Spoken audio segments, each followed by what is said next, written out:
2025. My name is Navya Vikraman Nair, and I'm joining you from University of Waterloo in Canada. I'm also a researcher with V2V Global Partnership, Vulnerability to Viability Global Partnership.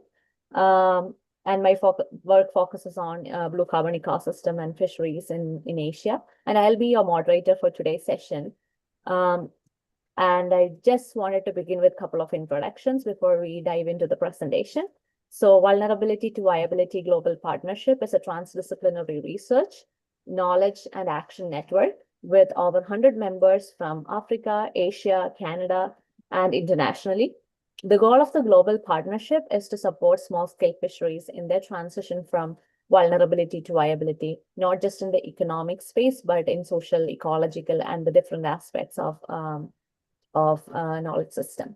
And our focus is on co-creating and co-production of knowledge, repositories in the form of any information systems, developing multifaceted capacity, and synthesis and integration of knowledge for governance of small-scale fisheries, and also, not the least, knowledge mobilization.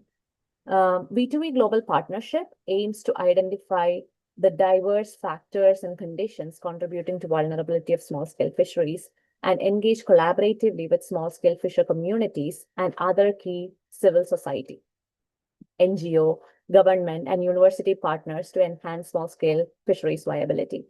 We are conducting transdisciplinary, community-engaged, policy-driven research in 6 countries in Asia: Bangladesh, India, Indonesia, Japan, Malaysia, and Thailand, and 6 countries in Africa: Ghana, Malawi, Nigeria, Senegal, South Africa, and Tanzania.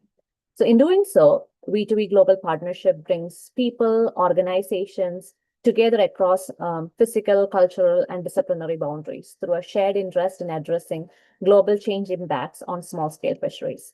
So the V2V thematic webinar is an initiative of V2V Global Partnership, which we are here today to facilitate and generate high-level discussions on vulnerability and viability themes and topics within the context of small-scale fisheries.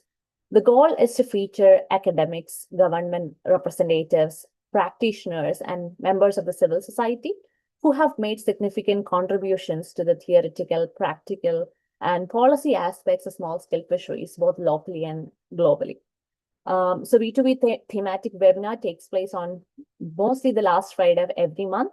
And in December, we will be on holidays. So that's a resting period, and it will continue to do so during the rest of the year. The series is available internationally through live streaming on YouTube. Details regarding the monthly webinars, including speakers, topics, and titles, and the links to webinar platforms are available on our page on www.v2vglobalpartnership.org. And today's webinar is fourth in the series of V2V thematic webinars planned for the year of 2025. And it's my privilege to introduce Dr. Ella-Kari Muhl, our distinguished speaker for today's V2V webinar on access, rights, and equity for blue tenure transition in small-scale fisheries. Dr. Ella is a researcher at the Center for Sustainability Transitions at Stellenbosch University in South Africa, where she collaborates with Dr. Haley Clements to explore the links between biodiversity and economic development in Southern Africa.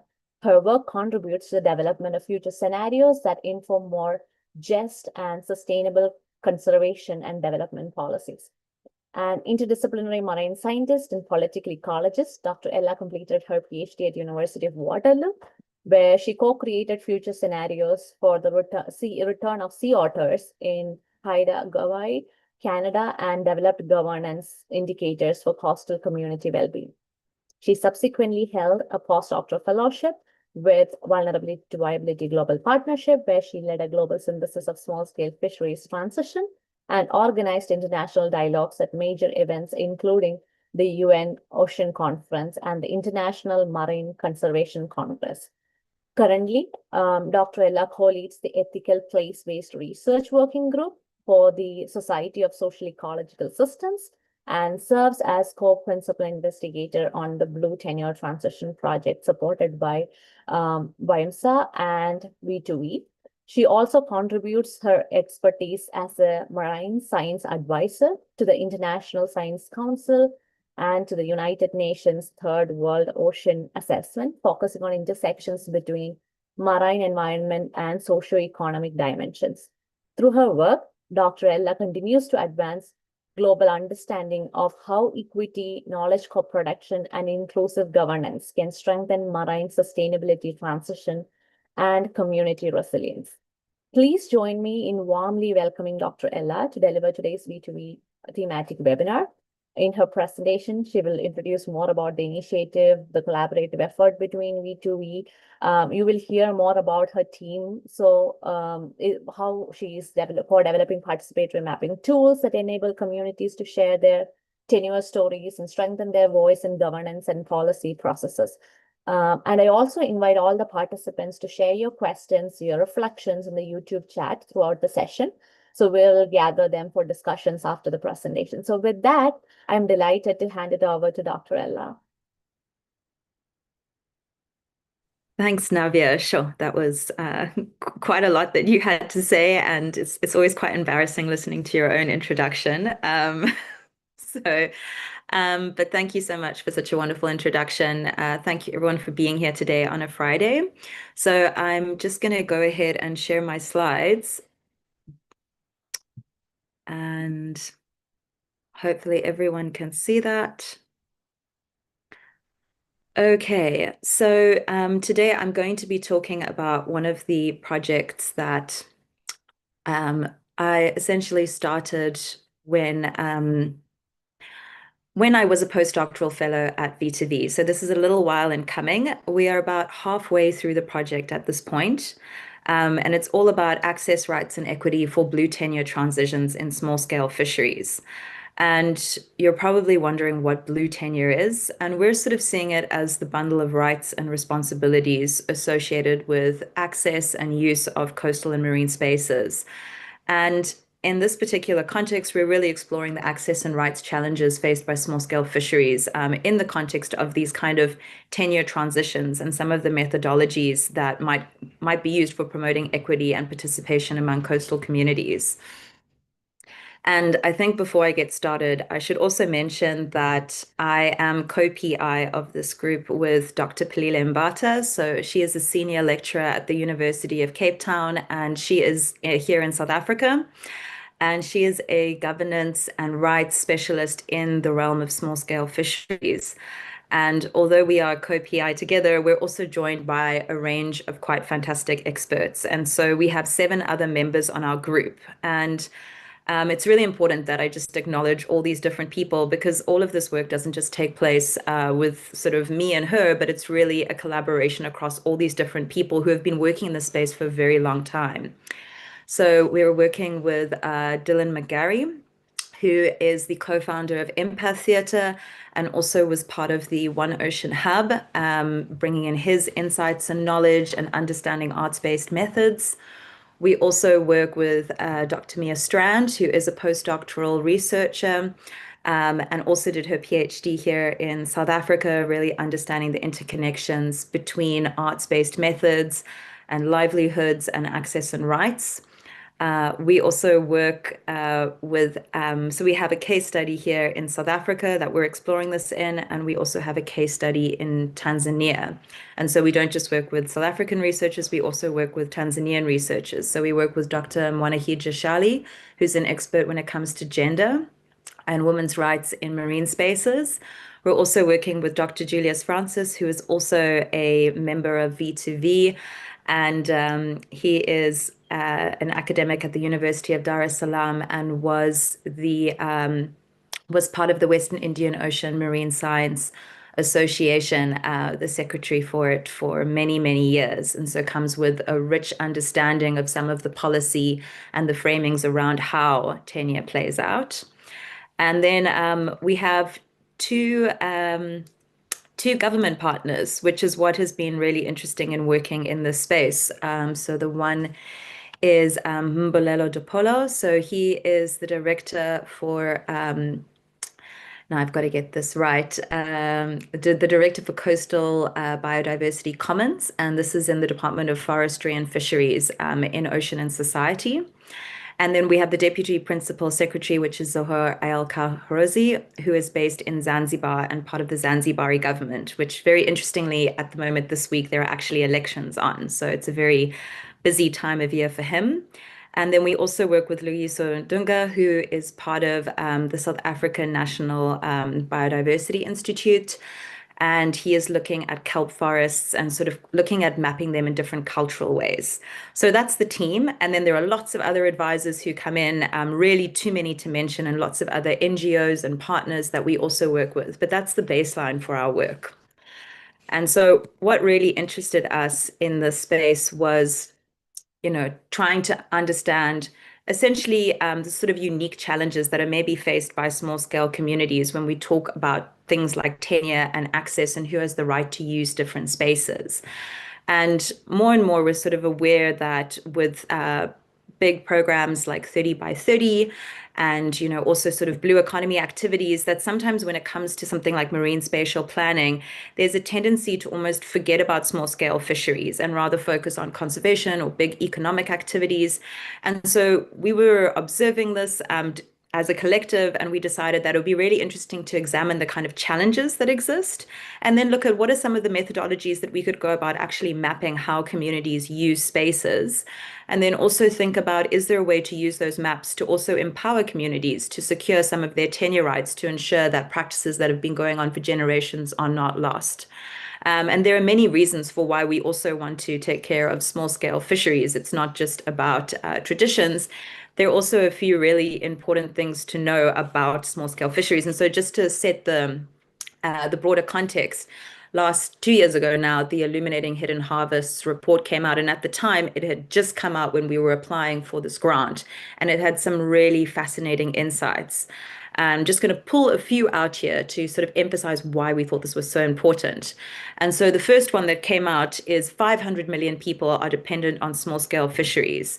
And so that is a huge proportion of the world. But this is also really important when we think about food and who has access to food. And so when they went more into that, they found that when we look at capture fisheries, small scale fisheries supports 94%. And this is of the 120 million people who are engaged in capture fisheries. And we know that when you catch fish and they come to land, they don't just sit on land. There are different value chains. There are different ways in which that fish is traded and moves out more into the environment. So this is really, this is a sort of a smaller number when we sort of imagine the broader consequence of that. And then this to me is sort of a really important point. We know fish is really healthy. We know it's really important for you. And so small scale fisheries not only employs all these different people and provides livelihoods, but it also provides 2/3 of the world's fish for human consumption. So, and it's quite important to emphasize human consumption because very often fish is caught for other purposes. This one is very specifically for people to eat. And so, these are sort of the more tangible outputs. But when we think about the other benefits that fisheries and small scale fisheries have, there are also huge benefits when it comes to people's culture, their well-being, their connection to nature, which is not necessarily captured here. But this makes a very nice case for why this is so important. Okay.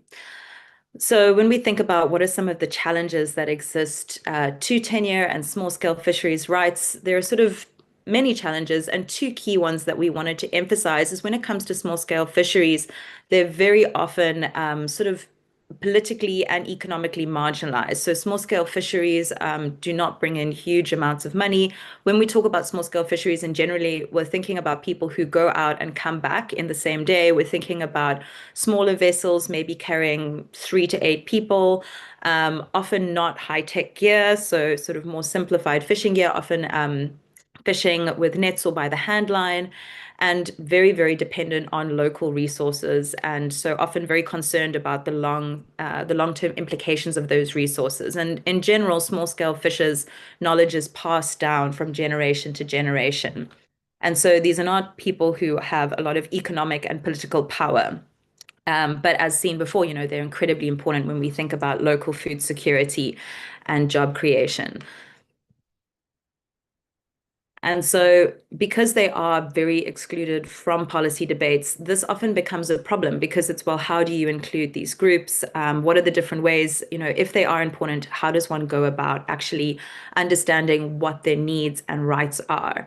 And so, these were the two sort of very interesting gaps that we saw.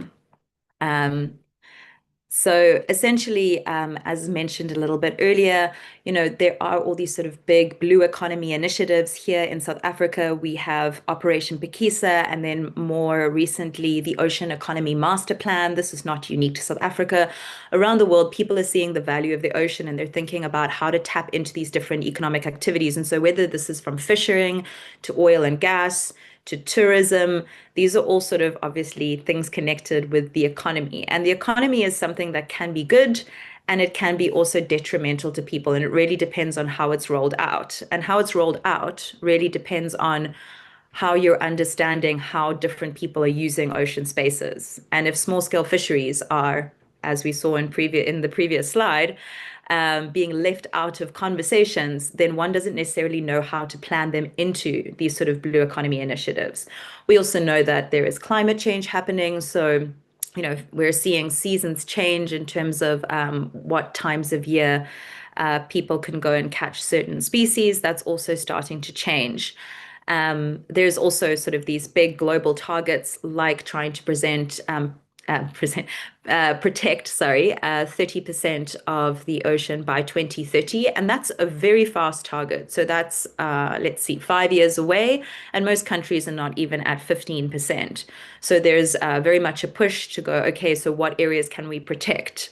And when you're mapping out blue economy activities and it's clear where economies are taking place, it might not be very clear where small scale fisheries activities are taking place. And so there's a tendency to maybe not consciously, but actually plan over those areas and then risk dispossessing and removing a small scale fishery from access to that particular section of coastline, which then has all these knock-on consequences.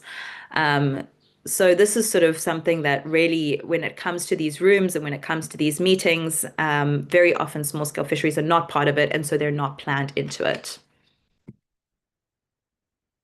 Okay, so how do we go about filling the gaps? And this is a very, very big gap to fill. So there was a call from the Western Indian Ocean Marine Science Association to sort of put out a bid to come up with, essentially to identify a problem and then come up with a potential solution using a team of experts. And at the time, I was doing my postdoc with V2V, and they were very gracious in allowing me to use some of my time to go and do this work. And so we went about applying for this. We pulled together our team of experts and we decided that we'd like to cross-compare with two different countries. So the one being South Africa and the other one being Zanzibar in Tanzania. And we want to do that because they're very different contexts. And yet at the same time, we want to try and see what are the commonalities existing across those two spaces. So there are sort of 5 different phases that we went about doing this, and we are now halfway through the project. So what I'm going to be talking to you about today is essentially the halfway point, but we've actually done quite a lot. So the phase 1 was community engagement.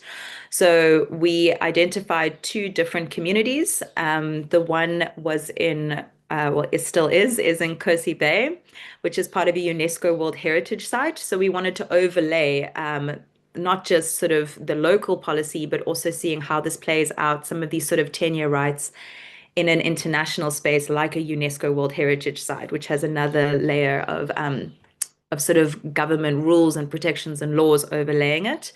And then the other space we picked is Chwaka Bay in Zanzibar. And this was where also having government partners was really helpful because they both said to us, these are areas where there's maybe a bit of contestation going on. And so this would be a really good case study. The researchers we worked with also had personal experiences and connections in those areas. And so there was pre-existing relationships in place, which is really, really important. And so these were sort of the 2 spaces that we decided to sort of start off by understanding maybe how communities view tenure and what are maybe some of their sort of perspectives on it and some of the needs associated with marine tenure. And then our phase two was kind of thinking, okay, so what are some of the participatory tools and methods that might be useful for understanding how people are using an area? And this was where, we thought about mapping. But another thing that came up is very often people use stories, especially in coastal areas where um, so you have an ocean that is always moving and you have fish that move through areas. And so things are not static like they are terrestrially. They are moving. It's a very complex space. And so often the way that people understand how they go about fishing or accessing or even using an area spiritually, I'm using the word use very broadly. But they go about explaining how those areas are important and why, often through stories. And so we realized that if we're going to map an area, we need to also understand what are the stories associated with these different areas and spots, because that's going to really reveal to us why that area is important to a community. And very often these stories are passed down, they're oral, and they tell a huge level of detail about something. And we can also use it to understand maybe how things have changed historically. And so, sort of how that community is experiencing that area over time can also be embedded within those stories. So, this was sort of, these were the kind of tools and methods that we thought would be useful. And this was being co-designed with the community. And I'll sort of run you through the example of that a little bit later. Our phase three is sort of now, and we're sort of in the midst of this, but is really sort of building capacity within the communities to utilize these participatory methodologies so that they can document their own tenure rights. So the idea is not that we hold this knowledge. We're very aware of data sovereignty and the importance of communities holding their own different types of knowledge. And this was something that we felt was really important, is that we also try and build capacity on the ground. So it's going to be sort of spread and embedded throughout community members. And then our phase four is really, sharing what we've found. And so I suppose this is one way that we're starting to do that, but sort of starting to share the kind of insights that have emerged from this, and really trying to help advocate for communities, for these sort of local community rights. And then our last section is actually also at the end of this project, seeing, okay, so, speaking to communities, how did they find this process? Was it useful? Where can we do better? And ideally, it would be wonderful to scale this out to other areas and places that maybe are also trying to explore this. And we've been in conversations with different groups and different people who have sort of spoken about wanting to trial a very similar approach. And I think what's so interesting in this approach is it's not just about sort of drawing lines on a map. It's also about seeing how does that map also relate to the different stories that exist there? And is there a way to overlay stories onto a map? And that's kind of where we are at right now. But before we got going, the main thing that you always have to do before you start any of this is a rather boring systematic review. But luckily for us, it wasn't too boring. It was actually quite interesting. And so I'm just going to share some of the results there. This paper is currently in review. So we did a paper, and of course, like all good academics, put it into the publication system. So hopefully that comes out within the next year.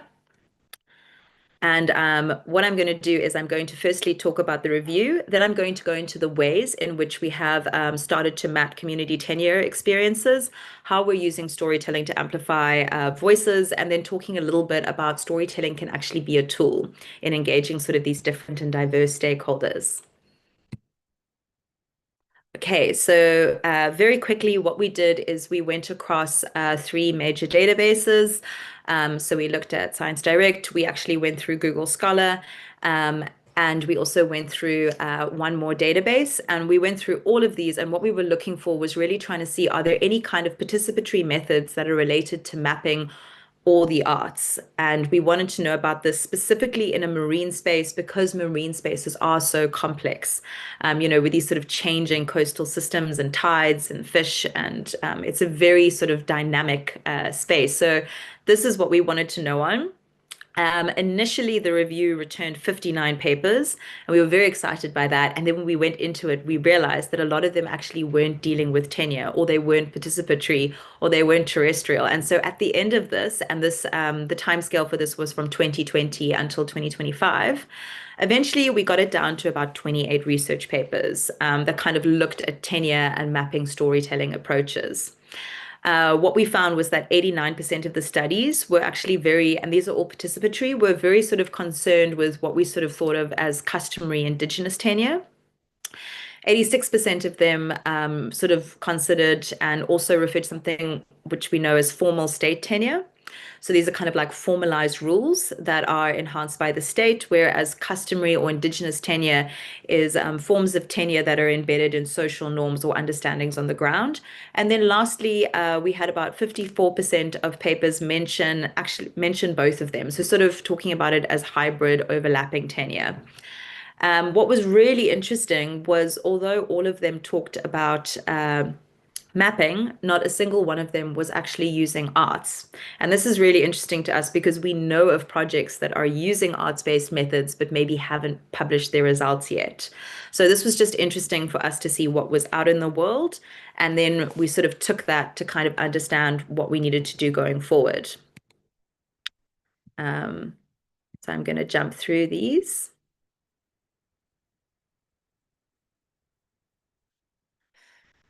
And so, and then looking across those papers, what we found was sort of there were many key themes that came up, but two that I'm going to emphasize for today was there was one in sort of there was a challenge in integrating different laws. So when you have formal laws with customary norms, it was often very difficult for those two to actually come to an understanding. So very often they almost operated in isolation, and then when they clashed, it was dealt with. And what we found was many communities rather sort of relied on traditional practices that even though they might conflict with state laws, it was still the preferred option and the very much socially accepted option. So very often what these papers looked at when they were sort of doing participatory mapping was to say, okay, so this is the way that we're doing it, and we're going to base it on customary forms of tenure.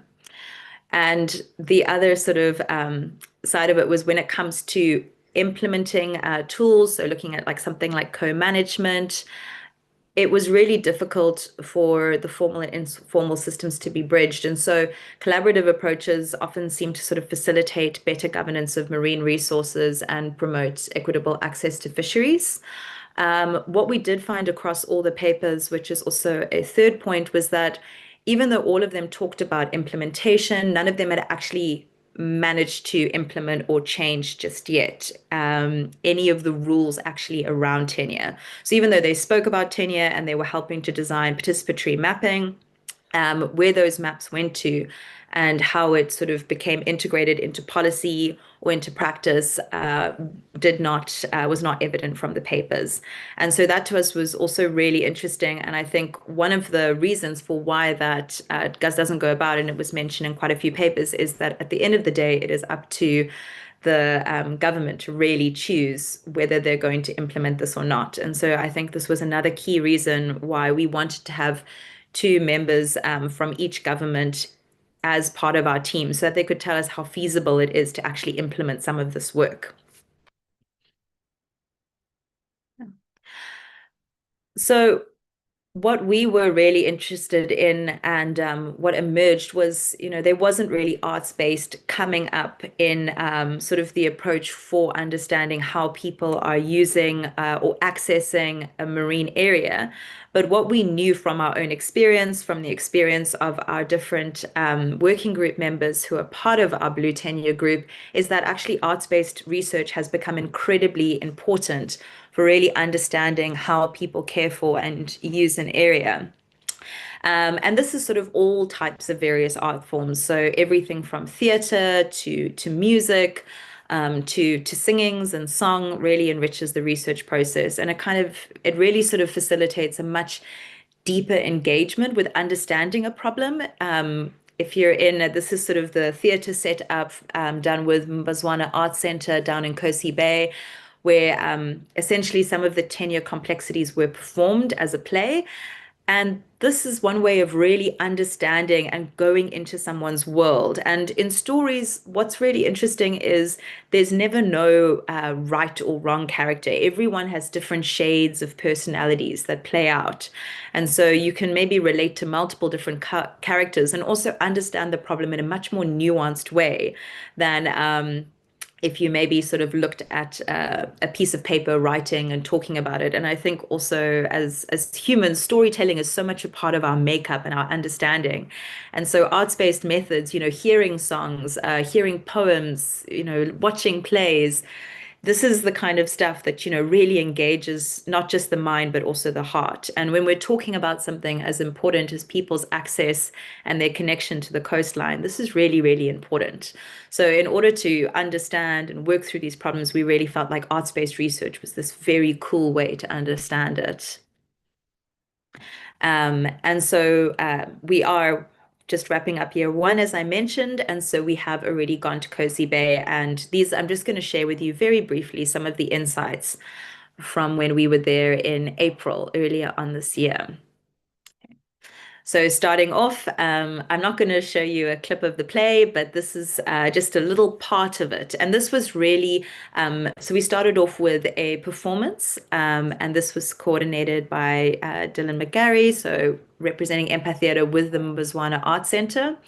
And they performed a play that really sort of illustrated some of the stories surrounding tenure. And these were actually narratives documented in my co-principal investigator's doctoral work. This was Pilile Mbatha's work. And this was really amazing because it kind of like gave us something. This was a play that was already being done. And so we sort of used it to kind of understand and unpack what tenure meant in that area. And so what that meant is we actually showed it to a large group of the community. We, of course, had our director of oceans and coast there, which meant that a lot of people came to the play because they were really interested to know why a member of government was there. And we also had a lot of customary leaders in the room. And it was really, really interesting because afterwards there was a conversation about what they had seen in the play and the different stories that it had captured, which of course was based around a PhD. And so this was a tool that we trialed to see, okay, how does it work when we actually show a play and how do people respond and react to it? The other thing that came up was really the significance of place-based research. So one of the stories that comes up around the play is around these fish traps. Another name for it is fish kraals or isibaya, and they have been there for thousands and thousands of years. And different families own different fish traps. And they're a way of catching fish. They're sort of a series of sticks that are tied together, and they're a certain distance apart. So that means that the small fish they can swim through it because they're not big enough to be harvested yet, and the fish that are big enough now to be harvested are caught in the fish trap. And they're very cleverly designed. They almost move in a spiral shape, leading eventually to the final trap. And something that was really, really, really important was actually going to this place and going down, walking among the fish traps, with both our members and with the community members, explaining to us some of the stories of why this was so important. And we really found this kind of transit walk to be just so incredibly important to understand a space. And, I'm describing this to you, but until you go down and you actually walk and you're in that area and you see how people are out and fishing and using it, it really changes how you understand a space. And so for us, we felt that this was also a really, really interesting insight, was how significant it is to be in a place and in a space and experience it. And then our third finding that emerged was really, these stories that were shared during the play. It actually sort of facilitated this really incredible dialogue where people started to add in more stories and add in more history. And so it was really, really interesting because there was maybe one character that someone related to, and then another character that someone else related to, and then more stories that got put out and built into this broader narrative. And so this was something that emerged as being really, really interesting. And so we really saw the power of an arts-based method in understanding how people use a place, why they use a place, also unpacking some of the political complexity around the area and the history of this. This all emerged in the play. And so it was incredibly interesting, but also really important that afterwards there was this big discussion. And it was, I think you always know that field work has gone really well when at the end of it, everyone ends up dancing, which is what happened at the end of this. And so there was also this kind of shared space of just, I think, seeing and having your stories acknowledged and documented is also incredibly powerful. So we also recorded all those new stories as well. Um, Okay, and then the second area we went to, so about 4 months later, we went through to Chwaka Bay in Zanzibar. And here we sort of built on a little bit further. And so I'm just going to run through these kind of also these three key insights. And so what you can see there in the foreground is Ramadan. He's a member of Mumbao, and they are an NGO that works with small scale fishers. And we were here with 8 members from 7 communities. And these 8 members were chosen very strategically to be a mix of elders and youth, but also people who worked in sort of different areas of, let's say, different areas of fisheries. So we had women who tend to do more of the seaweed harvesting. And then we also had people who were doing more of the line fishing. So within the communities, they have different ways in that they organize their own roles and what they feel comfortable doing and what's been passed down to them. So we had a mix of different fishers and different ages and genders. Um, so 8 from each of the 7 communities, and we split them up into 3 different groups based on the villages. So 2 villages that were next to each other, another 3 villages that were next to each other, and another 3 villages. And we went about, so we started off with actually live mapping how they were using different spaces. And this was really, really interesting because we projected the maps onto a wall and we had paper underneath. So it almost, when you touched it, it almost felt like a real map. And then they were able to zoom in and out of the map, and people were able to point out how they were using areas. Then we could make notes on why they were using that area and why it was significant. And then the other thing that we went about doing was, okay, so now that we had a sense of the areas, we wanted to know, well, what are some of the stories around those areas? And so we made a timeline, and this is a little snapshot of it.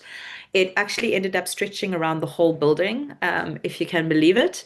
And we went all the way from what one of our working group members refers to as deep time. So these are sort of really old stories that no one really knows where they came from originally, all the way until recent events. And often how we started off doing this was we said, do you remember the story of your village? And so that was kind of the Kickstarter. And then we had so Dylan is a very amazing artist, and so as they were sort of giving us these stories, which they wrote on papers in Swahili, and then I sort of would write a very quick translation below in English. Then I should mention that in both contexts, all of the work took place in the native language of that area.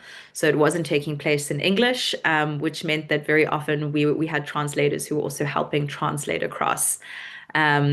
Within our own group, we have people who speak both languages, and so they were able to translate to the other working group members, which ironically actually took place through WhatsApp messages, which is a really great way of sort of live translating as people are talking.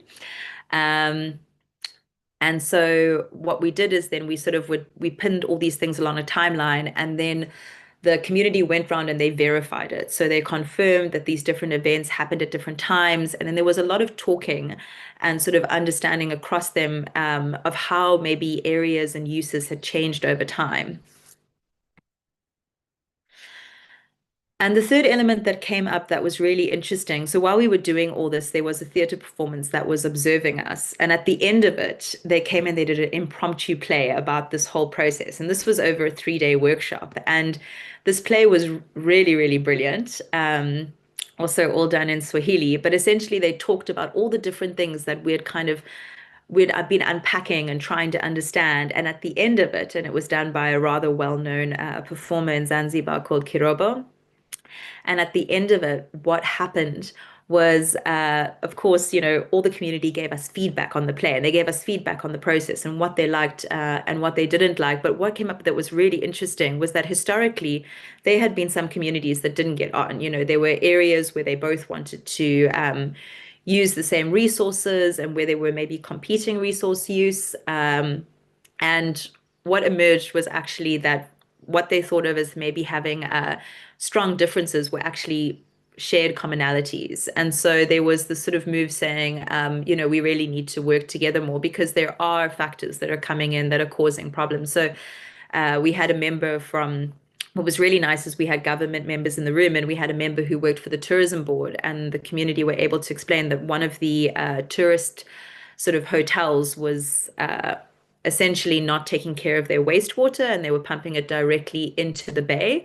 And so he was also able to follow up and address that. And so it was also a really nice space with having all the different people in the room. People were able to talk to one another very directly.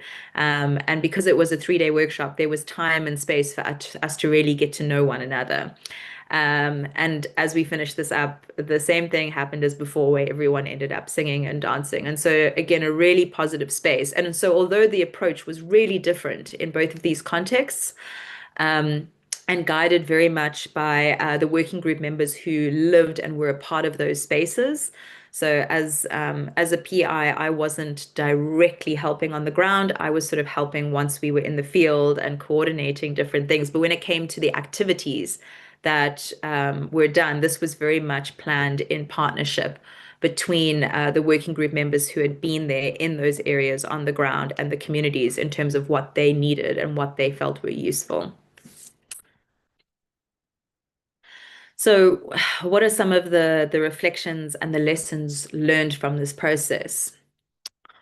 Well, in both processes, we were sort of mapping and trying to understand areas, but we were also trying to overlay stories. And so while the one was a play, and then we also sort of also mapped where those different points in the play were coming on actually a piece of material, which we began to sew stories onto. In the other space, we actually had a live map on the wall, which was actually going into a GIS program, which would then be very helpful for actually providing to people who are doing spatial planning to know, okay, how are communities using different areas, and then building the timeline onto that. So where we are right now is now trying to bring the lessons from both and merge them. And just some overall reflections that we're having as we go along the way is that really, when it comes to projects, we've only got 1 year left of this. They really need to be designed around longevity. And what's the reason why this project has actually managed to work quite well is because we are partnering with people who have pre-existing relationships. So there is this foundational element of trust. We're coming into a space, we're not seen as outsiders, we're seen as guests brought in by other researchers who have these long-standing relationships where they have stood there and done the work and really contributed and been recognized as someone that can be trusted by those groups, those community groups. We've also realized that, aligning projects. So some of this work also flowed from One Ocean Hub. So it's really sort of aligning with other projects. It can actually help build momentum by kind of tapping into ongoing processes.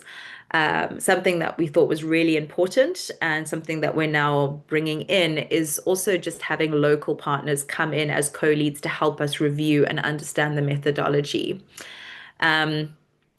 We talked a lot about really thinking about how do we bring in local inclusion throughout the process when you're designing these kind of processes to make sure that you're ground truthing them and that they can actually work on the ground.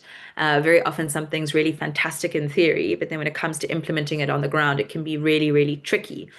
And this was also really important to bring in people from the start and come in and say, what are the issues, and not come in thinking that we already understood the problem or the context. And the last finding that came up was really arts-based approaches. They change the dynamic in a massive way. It goes from being maybe graphs and figures being presented to someone to a story or images along a timeline that completely change the way that people can relate to it because everyone can understand it. It's not being shown in a way that excludes anyone. And something that I had to be reminded of in the field was that for some of us, maps are very easy to read, but for others, they really are these strange two-dimensional papers that don't make any sense. Whereas a play makes a lot of sense. You can imagine yourself in the space. You can walk up and down the coastline in your mind. And it completely changes the way that you relate with it. So arts-based approaches were just hugely helpful for actually understanding problems, but for also co-creating and co-understanding blue tenure. And the one element where we're at right now is how do we sort of give back? And so how are we going to use these maps and this knowledge in a way that it still is retained by the communities, because we're very aware of data sovereignty and not wanting to hold and keep the data, but actually make sure that they have sovereignty over the data. So we are more there guiding and assisting along the way than necessarily having control over the data, because data and knowledge is power. And so we're also very aware of power asymmetries and how they have played out in the past in ways that have been really detrimental towards communities. So this is something that maybe we don't have a hard answer on in terms of how do we sort of ensure that they hold data sovereignty, but I think we're getting there. Okay, and on that note, I may have finished a little bit early, but I thought I'll jump straight into any sort of questions. I realize I just ran through quite a long process very quickly. We do have plans to be back in the field starting next year, which is only 2 months away. Disturbingly, it's almost November. So, any insights or guidance or thoughts on this would be very, very helpful. And I just want to say a huge thank you for anyone being here today. And this is a snippet of our group. Didn't have time to mention all these different amazing individuals, but we have our working group members within this photo as well. And this was as we kind of wrapped up the final day. So you get a sense of some of the joy that was being shared. Thank you so much, Ella, for that insightful and timely presentation. Your talk highlighted how blue tenure transitions are not just policy or governance shift, but deeply social processes and ones that determine who gets to access, benefit from, and care for marine spaces. The participatory and equity governance approach you shared, from mapping tenure stories to amplifying community voices, I think it truly resonates with many of us across V2V network who are witnessing similar struggles, transformations in small-scale fisheries around the world, from Asia to Africa to the Americas. So these reflections on access, rights, and justice are especially very relevant right now. So we have already seen a lot of interest and thoughtful comments coming in from V2V members and partners globally. So with that, let's open the floor for discussion. So I'll also recommend, like, to anyone who is viewing, please feel free to post your questions in the YouTube chat, and we will address as many as possible in the next segment. So we have our first question from Amit. The question is, although it's clear from this talk that arts-based methods can be very powerful to unpack power and social complexities, why does convention academic research stress more on positivism? I think this is maybe I think it depends a lot on your disciplinary training. So it's really what you've been trained in, one tends to kind of go back to. And I don't think in academia we're really trained to use arts-based methods. I think we're trained a lot more to kind of understand and unpack policies. We're trained to do synthesis work. We're trained to think about problems in a very specific way. And so one of the challenges for this, and certainly for me, I'm quite comfortable to sit down and do a review of literature. Is it comfortable to go and try and think about, how to use an arts-based method in a process? It's very, very tricky. And arts-based methods, it's not very often people think about it as something as, oh, you hire a graphic artist, but it's not necessarily that. It's also getting people to produce their own art and bring in their own ways of understanding and knowing. And maybe it's not beautiful and curated, but it's real and it's valuable and it's really, really important. And so I think more and more we're trying to use arts-based methods to understand why people value or use an area. Whether it's just asking them to sort of draw a sketch of, what's important, or collage something or sculpt something. Or even in this case, we actually had people towards the end of this process. We had someone come up and share a poem with us, and so that's something that's also being built into this.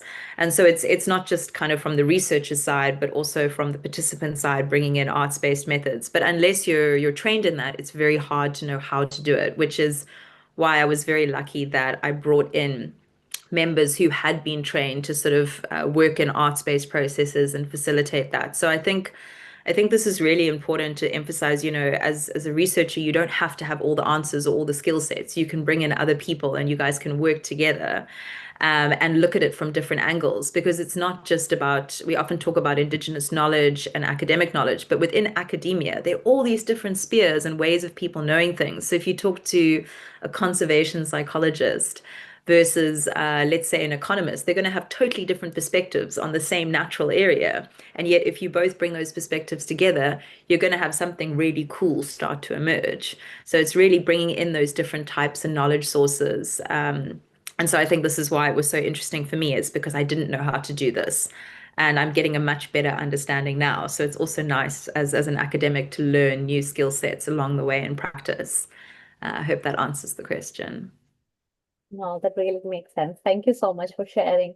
And also one another question we have is like in your presentation, you highlighted how blue tenure transitions are both governance and social processes. You might have answered this in between too. But just to reiterate, how can policymakers and researchers ensure that community voices meaningfully shape decisions about marine tenure, like beyond consultations and into co-decision making? That's a tough question. I think everyone's, trying to think about it because, as we all know, communities are not homogenous. So there's a diversity of, opinions embedded within communities, which I think is why we went for stories, because we wanted to kind of have those different opinions come out. So actually in the play, there's a point where, two people have a real argument over the problem, and they both kind of emphasize their points of view. And they're both community members, but they have different ways of looking at it.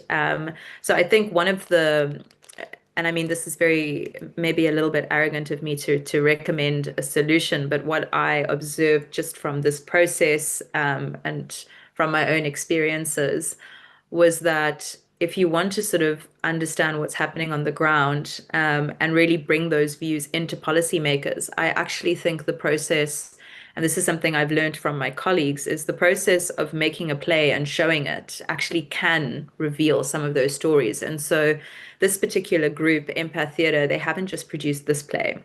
They've produced another play, and they actually have taken it to COP, and they used it to represent some of the voices, of communities and what they were understanding there. It was really, really interesting. And they acknowledged, this is a South African snapshot. We're not representing the world, but we're going to represent some of the concerns and why they're important from the view of this community. And so that's a way in which policymakers could watch this and could see some of the issues, because coastal communities, even though maybe they are in different parts of the world, there's often, and we know this from V2V and the paper that Anna Carolina led, vulnerabilities are very often shared. They're dealing with similar issues. So maybe you're giving the snapshot of one community, but I think plays allow people to relate to and understand. And actually, I would go so far as to say empathize with what people are experiencing in a way that is much more different to if you get a piece of paper and you read about all the problems. Okay, 95% are experiencing hunger.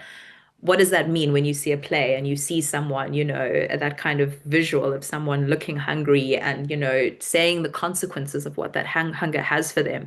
It connects you to it in a completely different way. And so I think more and more we're moving towards this space where we're trying to connect to people on a heart level, not just on a head level. And that's where I think this kind of play is really, really helpful. I also always think to myself, my great grandmother couldn't read or write, and I don't think that's uncommon. I think, reading and writing is relatively recent in our kind of world.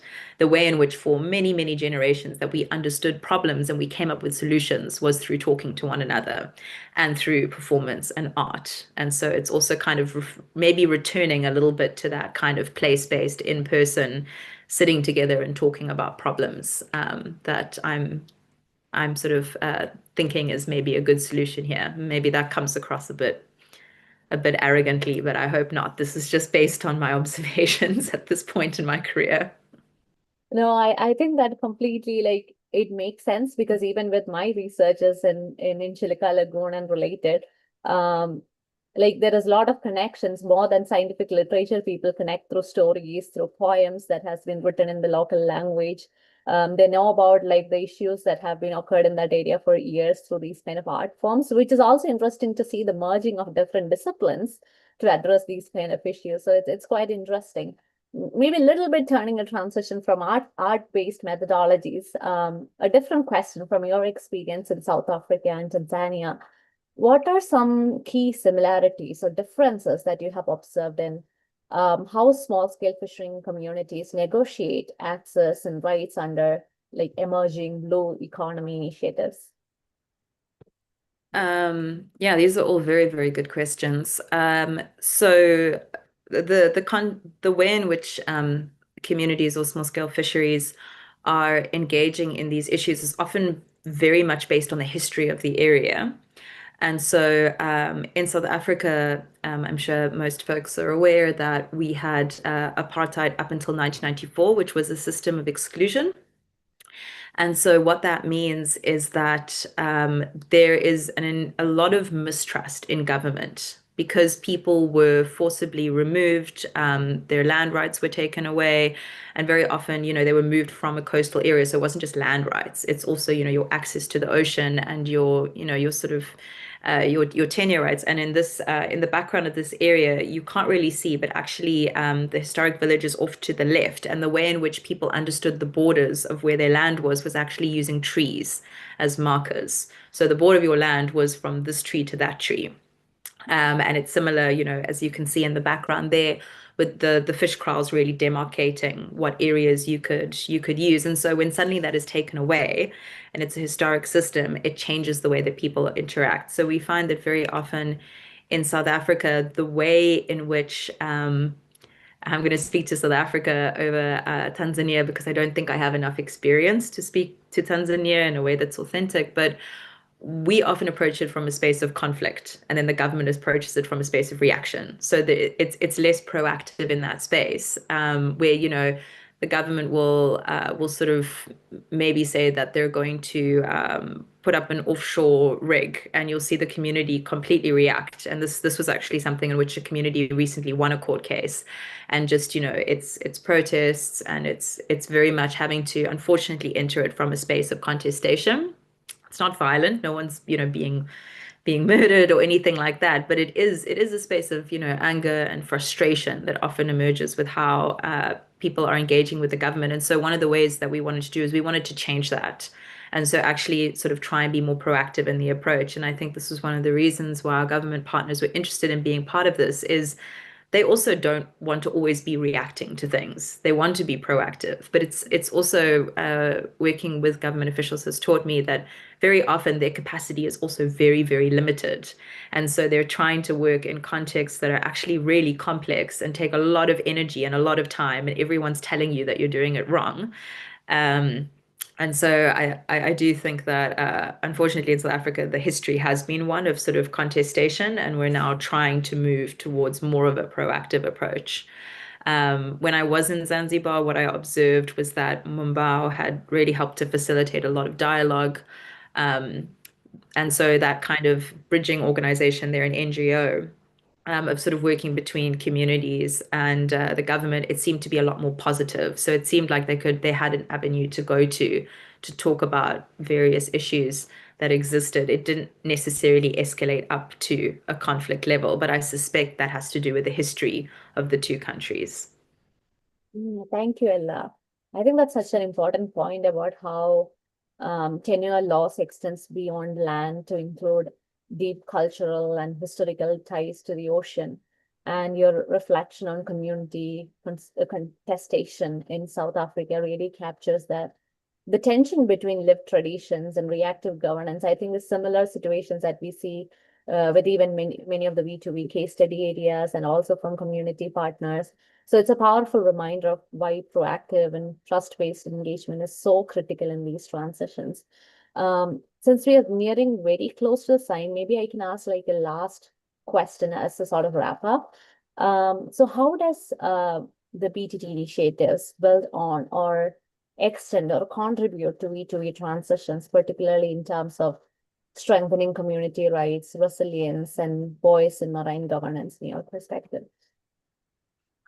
Yeah, thanks. That's a good concluding question. I definitely need to mention that without B2B, I don't think this project could have actually started without them allowing me to have time to do this. But it connects very deeply to what V2V is doing, which is essentially, as we all know, it's transitioning from vulnerability to viability. And one of the ways in which we need to address moving from vulnerability to viability is to understand how are people's access to the very areas in which they catch fish being protected or not under a changing global economic climate, which is, happening around the world in the need to fulfill these global targets that are coming up, but also in the need to sort of promote blue economy practices.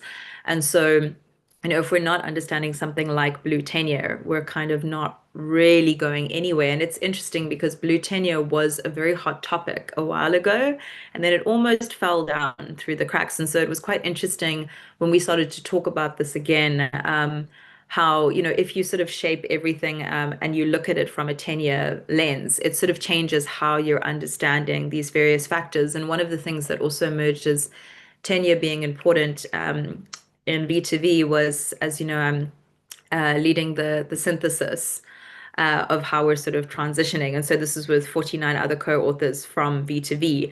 And one of the elements that came up across with all the co-authors, and this was prior to me starting this project, was how tenure is so important. People's ability to access and use um, a marine space is almost fundamental to any of the other things, but before we talk about food security, before we talk about tourism, before we talk about anything else, we need to talk about how are people's rights to using a space being protected or not.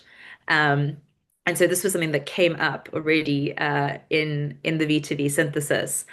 And then, of course, now more and more, as I think about it, it's kind of a foundational understanding. And certainly when we think about something like the ocean, which is part of it is owned by the entire government, up until the EEZ, and then beyond that, it becomes a global commons.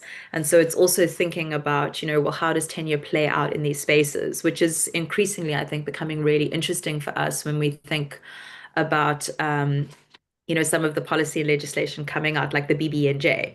How is this going to play out? Will it affect small scale fisheries? Because what happens in the broader ocean, it does eventually make its way back to the coast. If you're fishing out fish in a larger ocean, that means less fish on the coast. So it's all very interconnected, and that probably is actually a separate webinar. So I'm not going to get too much into it. Which is good. Like we have another topic for a bigger webinar series. And also, well, it looks like that wasn't our last question after all. Seems like there is a lot of excitement and curiosity in the chat. So this next one comes from Anna Sinji, if I'm pronouncing it correctly, who says, excellent presentation. Art is so powerful, yet it's not often used for research. What are the next steps you have been considering in terms of trying to move forward with implementation? Thank you.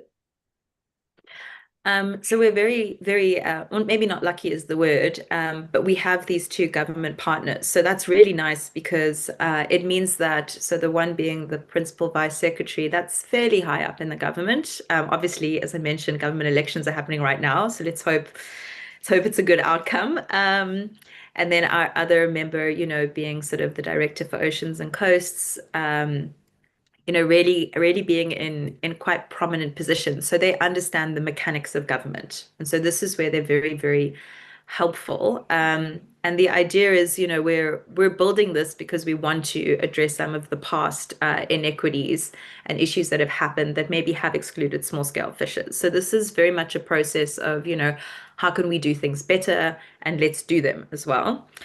So where we're at in the process is we're actually looking at embedding the stories that we have into maps. Because at the end of the day, when it comes to actually mapping an area, this needs to feed into current mapping processes, which are those more classic maps. But what we'd like to do is, have those maps, but then also within those maps, embed those stories. So it's not just a map, it's a map that has tenure embedded in it.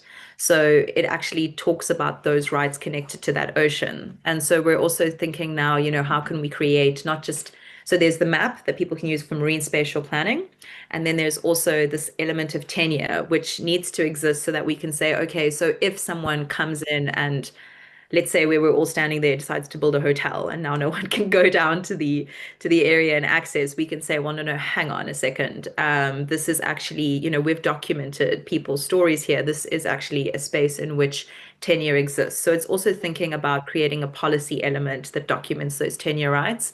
And we have an idea on that, but it's very strange, and we're going to trial it, but we've checked it. We have some legal scholars who are assisting us on the side. And we're going to see if it works. So stay tuned to see if this works. We're going to see if we can embed tenure into the maps themselves, which would be through clickable stories, but also a third element, which we're working on, which would ensure data sovereignty for the community as well, because it would result in something that they actually would own and have control over. So thinking about power relations a little bit there as well. Mhm. Thank you so much, Ella. I think that's such a power and inspiring way of like different perspectives, and also a way to close our session. It's exciting to see how creative and art-based approaches are being carried forward, not just to communicate science, but to transform how we co-produce knowledge, design action. It really captures the spirit of connection and innovation that B2B community stands for. So thank you so much, Dr. Ella, for that fascinating and inspiring presentation. You have shown us how Blue Tenure transitions are not only about laws and policies, but also about lived experiences, creativity, and agency of small-scale fishing communities. And the synthesis of global research highlighted like how diverse tenure systems from customary to hybrid that shape access equity, while also some examples from South Africa and Tanzania beautifully illustrated the power of participatory and art-based methodologies in reimagining that governance. And I was especially struck by how tools like Empathiator, if I pronounce it correctly, and also the pace-based storytelling bridge the gap between scientific research and community knowledge, fostering dialogue, empathy, and collective understanding.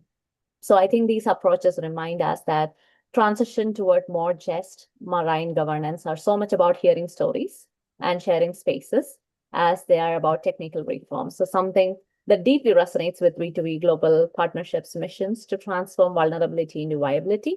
So we are almost close to our time, but before we wrap up, I want to sincerely thank all our participants and B2B members from around the world for joining today and contributing thoughtful comments and questions. If there are any additional questions or reflections, please feel free to reach out directly to B2B team or even to Dr. Ella. We'll make sure the conversation continues beyond today's sessions. And it's always inspiring to see how these discussions bridge research, practice, lived experience from so many coastal contexts. And we invite you to stay tuned for details on our upcoming thematic webinar in November. Updates will be shared on B2B website, social media channels, our monthly newsletters. So if you haven't already subscribed, please subscribe to stay connected with our events, publications, and collaborative opportunities. Let's keep this conversation going about access, rights, equity, and changing blue spaces we all care about. So thank you once again, and we look forward to seeing you at our next B2B session. Thank you. Thank you, Ella.